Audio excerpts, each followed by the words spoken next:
There were many a student who just couldn't accept the fact that all their efforts were in vain, that no matter how hard they tried to get the uniform right, it went unappreciated. Those students didn't make it through training. Those students didn't understand the purpose of the drill. You were never going to succeed. You were never going to have a perfect uniform. The instructors weren't going to allow it. Sometimes, no matter how well you prepare or how well you perform, you still end up as a sugar cookie. It's just the way life is sometimes. If you want to change the world, get over being a sugar cookie and keep moving forward. Every day during training, you were challenged with multiple physical events: long runs, long swims, obstacle courses, hours of calisthenics, something designed to test your mettle.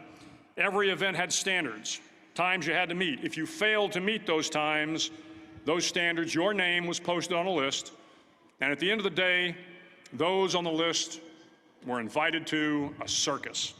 A circus was 2 hours of additional calisthenics, designed to wear you down, to break your spirit, to force you to quit. No one wanted a circus. A circus meant that for that day, you didn't measure up. A circus meant more fatigue, and more fatigue meant that the following day would be more difficult, and more circuses were likely. But at some time during SEAL training, everyone made the circus list. But an interesting thing happened to those who were constantly on the list. Over time, those students who did 2 hours of extra calisthenics got stronger and stronger. The pain of the circuses built inner strength and physical resiliency. Life is filled with circuses. You will fail. You will likely fail often. It will be painful. It will be discouraging. At times, it will test you to your very core. But if you want to change the world, don't be afraid of the circuses. At least twice a week, the trainees were required to run the obstacle course. The obstacle course contained 25 obstacles, including a 10-foot wall, a 30-foot cargo net, a barbed wire crawl, to name a few. But the most challenging obstacle was the slide for life. It had a 3-level, 30-foot tower at one end and a 1-level tower at the other. In between was a 200-foot-long rope. You had to climb the 3-tiered tower, and once at the top, you grabbed the rope, swung underneath the rope, and pulled yourself hand over hand until you got to the other end. The record for the obstacle course had stood for years when my class began in 1977. The record seemed unbeatable until one day a student decided to go down the slide for life head first. Instead of swinging his body underneath the rope and inching his way down, he bravely mounted the top of the rope and thrust himself forward. It was a dangerous move, seemingly foolish and fraught with risk. Failure could mean injury and being dropped from the course. Without hesitation, the student slid down the rope perilously fast. Instead of several minutes, it only took him half that time. And by the end of the course, he had broken the record. If you want to change the world, sometimes you have to slide down the obstacles head first. During the land warfare phase of training, the students are flown out to San Clemente Island, which lies off the coast of San Diego. The waters off San Clemente are a breeding ground for the great white sharks. To pass SEAL training, there are a series of long swims that must be completed. One is the night swim. Before the swim, the instructors joyfully brief the students on all the species of sharks that inhabit the waters off San Clemente. They assure you, however, that no student has ever been eaten by a shark, at least not that they can remember. But you are also taught that if a shark begins to circle your position, stand your ground. Do not swim away. Do not act afraid. And if the shark, hungry for a midnight snack, darts towards you, then summons up all your strength and punch him in the snout, and he will turn and swim away. There are a lot of sharks in the world. If you hope to complete the swim, you will have to deal with them. So if you want to change the world, don't back down from the sharks. As Navy SEALs, one of our jobs is to conduct underwater attacks against enemy shipping. We practice this technique extensively during training. The ship attack mission is where a pair of SEAL divers is dropped off outside an enemy harbor and then swims well over 2 miles underwater, using nothing but a depth gauge and a compass to get to the target. During the entire swim, Even well below the surface, there is some light that comes through. It is comforting to know that there is open water above you. But as you approach the ship, which is tied to a pier, the light begins to fade. The steel structure of the ship blocks the moonlight. It blocks the surrounding street lamps. It blocks all ambient light. To be successful in your mission, you have to swim under the ship and find the keel, the center line, and the deepest part of the ship. This is your objective. But the keel is also the darkest part of the ship, where you cannot see your hand in front of your face, where the noise from the ship's machinery is deafening, and where it gets to be easily disoriented, and you can fail.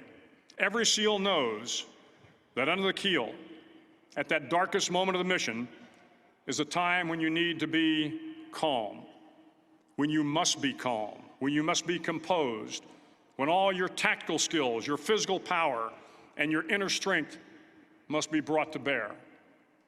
If you want to change the world, you must be your very best in the darkest moments.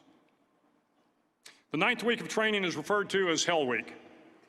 It is 6 days of no sleep, constant physical and mental harassment, and one special day at the Mud Flats.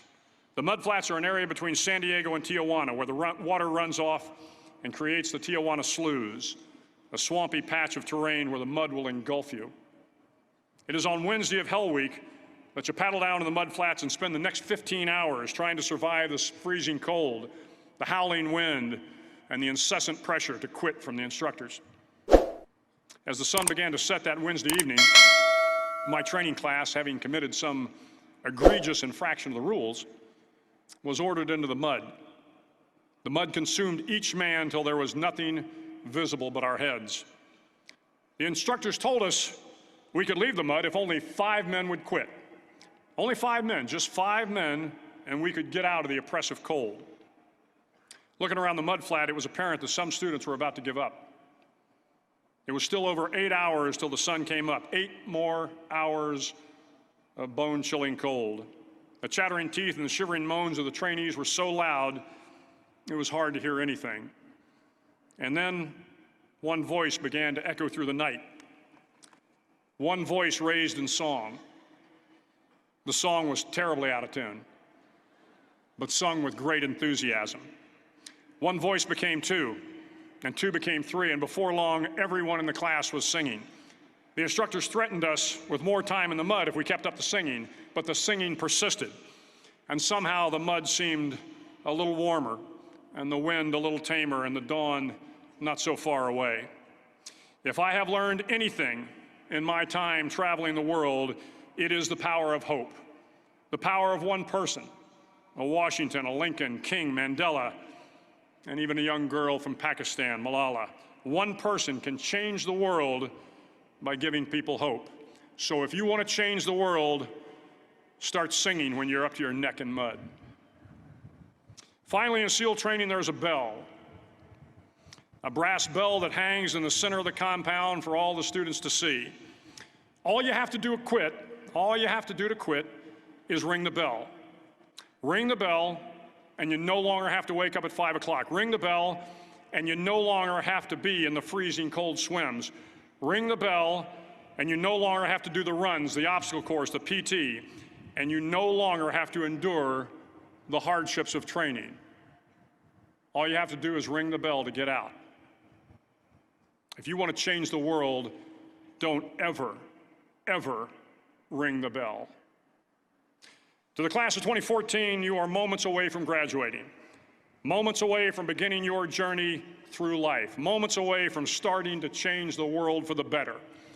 It will not be easy, but you are the class of 2014, the class that can affect the lives of 800 million people in the next century. Start each day with a task completed. Find someone to help you through life. Respect everyone. Know that life is not fair and that you will fail often.